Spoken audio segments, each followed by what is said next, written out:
Welcome into Texans Today. I'm your host, Jeremy Chuggs, and coming up on today's show, 5 surprise players that could make the Texans' final 53-man roster. We're done with OTAs. We're done with minicamp. Now it's time to trot on over to training camp and see where the chips fall before we get the Texans' final 53-man roster. I'll give you 5 guys who might surprise people, who might shock the world by making the Texans' final 53-man roster. But we're going to be talking about a couple of UDFAs around this program today. So I have a quick question for all you folks at home. How many UDFAs can you name that have made the Hall of Fame? A little Texans trivia challenge. I want to see who knows the most ball down in the comments section. So how many UDFAs can you name that have made the Hall of Fame? Producer Smitty, I see the wheels turning in your head right now of some guys that you are thinking of. I have a couple off the dome just from the get. Whenever I came up with this question, before I looked it up, I could probably name about 4 or 5 just off the top in the first maybe minute, 2 minutes of thinking about it. But it's really past that when you're having to kind of dig down and go deep into your knowledge. Let me know, how many UDFAs can you name that have made the Hall of Fame? Now, first, obviously talking about a UDFA, Max Tooley, linebacker from BYU, signed as a UDFA this offseason. And, I mean, this guy is absolutely has the lettuce. I'm telling you this right now. He has the aura. This photo from Cody Stutes via Ed Clark 03. But, I mean, this dude right here. I mean, you're telling me that dude right next to Henry To'oTo'o, you know that dude can fly around the football field. But in all seriousness, Max Tooley is a really, really good player. He, played at BYU for, I believe, 5 seasons. He, at least played in some capacity for BYU. He's a really good leader of men. He's a good, guy on the football field, a smart player, and he's actually really good in pass coverage. I mean, in the last 3 years at BYU, he had 5 interceptions, 3 back in 2022. So a guy like Max Tooley could surprise people and make this roster. I know we have the top 3 linebackers right here: Christian Harris, Azeez Al-Shaair, Henry To'oTo'o. And then I think past that, I think the next guy up would be Neville Hewitt. He does a lot on special teams. If you follow Brian Baldinger, he gave him a really good shout out for his special teams ability. But past that, when we look at the 5th, 6th guys on the roster, Tooley can find himself a way to make this team. And up next on my surprise players to make the roster is another UDFA in Pheldarius Payne out of Virginia Tech. Now in 2022, he tore his Achilles, but came back and played for the Hokies in 2023 and had a very stellar season playing on the interior of that defensive line. 31 tackles, 10 tackles for loss, 4 sacks last year for Virginia Tech. Pheldarius Payne could find his way on the roster just because, in my opinion, defensive tackle 3, defensive tackle 4 is wide open for the taking. I believe anybody who plays well in training camp could find their way to make this roster because you have, Danico Autry, Foley Futakasi right there in defensive tackle. But behind them, Tim Settle, Davis, Harris, Hennish, none of these guys are a shoe-in to play, a shoe-in to be that 3 or 4 defensive tackle. So I think a guy like Pheldarius Payne could find a way to, beat out some of these guys in training camp in the preseason. So I gave you 2 UDFAs, 2 of the best UDFAs the Texans signed this past offseason, Max Tooley and Pheldarius Payne.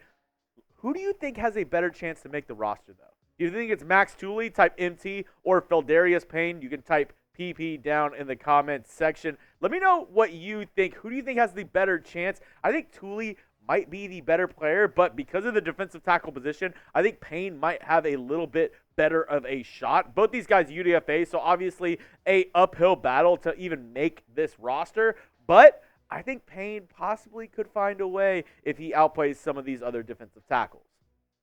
Now, going from 2 UDFAs to a guy who actually played some football for the Texans last season, Steven Sims. Now, the wide receiver room had an influx of talent from Stephon Diggs. We have Tank Dell returning from injury, a rookie last season. Where does that put Steven Sims, though? He was up and down off the practice squad last year. Everybody, knows his biggest play of last year in the divisional round against the Ravens. That punt return touchdown. Actually, funny enough, producer Smitty was my producer for that game. So he was nodding his head, remembering about that electric return. And speaking of the return game, with the new kickoff rules, does that kind of find a spot for Steven Sims? We know Frank Ross really likes him as a return man. And if you don't know about the new NFL kickoff rules, well, they're changing up the way they're going to do it. This is going to be the lineup for kickoffs in the NFL for the 2024 football season. You see the kicking team and the returning team, the guys are lined up basically 10 yards apart from each other. And then there's a landing zone where there's going to be two eligible returners for the kick return team. So with this new kick return rule and maybe, finding some new ways, some creative ways to set up the return game, could somebody like Steven Sims find his way on the roster? I think this definitely helps him out in trying to win that wide receiver 5, wide receiver 6 battle, because it's pretty loaded on the back end. You have your top guys and, Tank Dell, Stephon Diggs, Nico Collins, John Metchie, Noah Brown, but wide receiver 6, could he possibly beat out like a Ben Skoranek? That will be his, linchpin on how he makes this roster going into 2024. But speaking of the Steven Sims TD, it really took me down memory lane. If you want to check out my call of the Steven Sims touchdown against the Ravens in the divisional round, I put the link to my tweet in the comment section. Go give it a look. It absolutely electric play. I mean, from a very lackluster divisional round game for the Houston Texans, this was the one play that really gave me a lot of energy that week. Absolutely loved the highlight from Steven Sims. If you want to go down memory lane, maybe check it out one more time. That link is in the comment section. Now, another surprise player to make the roster, and for some people it might not be a huge surprise, but Kendrick Green could possibly, make this roster as a backup guard / center option. The Texans were able to acquire him last offseason, formerly a high-round pick for the Pittsburgh Steelers. Kendrick Green played 3 games, allowed 0 sacks, was actually looking pretty decent. I mean, kind of the story about a lot of the Texans offensive linemen last year. They were looking pretty decent, and then they got injured. Kendrick Green, along with Jarrett Patterson and multiple other guys, were in that same boat. And Kendrick Green, obviously Kenyon Green playing really well, looking really well so far in Texans minicamp and OTAs. Kendrick Green could be that guy to swing on either side as a backup. He'll be, going up against Henderson, the Texans' 7th-round pick out of Michigan. So finding his way on the roster, it maybe wouldn't be super surprising, but he's somebody that really hasn't gotten a lot of, name recognition, a lot of talking about this offseason. I have one more name for you in just a moment, but first, if you haven't gotten yourself a brand new Texans jersey, well, what are you waiting for? Our friends over at Fanatics have them all available for you right now. You go to chatsports.com/Texans jerseys. All of these jerseys right here are available. Go get those brand new Texans jerseys in time for next season, in time for training camp, the preseason. You don't want to be the ones rocking the old Texans jerseys. So get the new ones now. That link will be in the comment section and description of today's video, chatsports.com/Texans jerseys. Go check them out today with our friends over at Fanatics. Lastly, Dylan Horton, defensive end. And I know what you're going to say. Maybe some people won't think it's a surprise, but somebody who, was battling Hodgkin's lymphoma last season to make the roster and play this year, I think that's a surprise in my book. And we all know, we're all, super happy and pumped to see Dylan Horton back out there on the practice field, back out there in a Texans uniform after everything this young man's been through. And obviously I could go on and on about how amazing it is, what he's been able to overcome to beat cancer, FU cancer, spam those FU cancers down in the comment section. But, what he's been through, that's just one half of the story. The other half is Dylan Horton's actually a very good football player. In 2022, for the Horned Frogs on their magical run to the college football playoff, whenever they beat Michigan, he had multiple sacks in that game, was the best player on that TCU defense against the Michigan Wolverines, who went on to win the college football playoff the very next year. But TCU, he was a big part of that upset win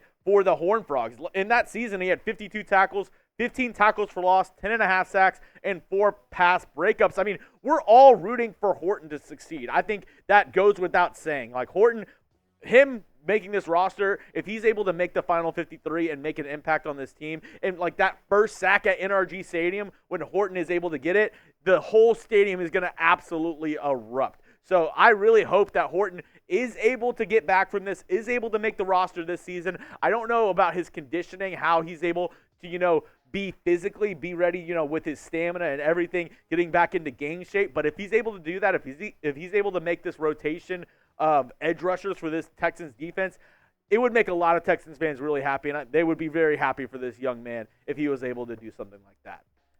That's all I have for you on today's show, folks. As always, hit me up online if you want to, continue the discourse, talk more Texans football. Check out some of my dank memes over on X. You can follow me at Jeremy Chuggs, and on Instagram at Jeremy_Chuggs. Always looking to, get more followers, get more of a Texans community in my comment section and in my For You page. I want to see what Texans fans like you have to say. So go hit me up online to continue this discourse. And as always, subscribe to the channel. We are the fastest growing Texans channel on YouTube for good reason. We're bringing you Texans content every single day here on the channel. So go to youtube.com/TexansTV or go down and hit that sub button for daily Texans videos.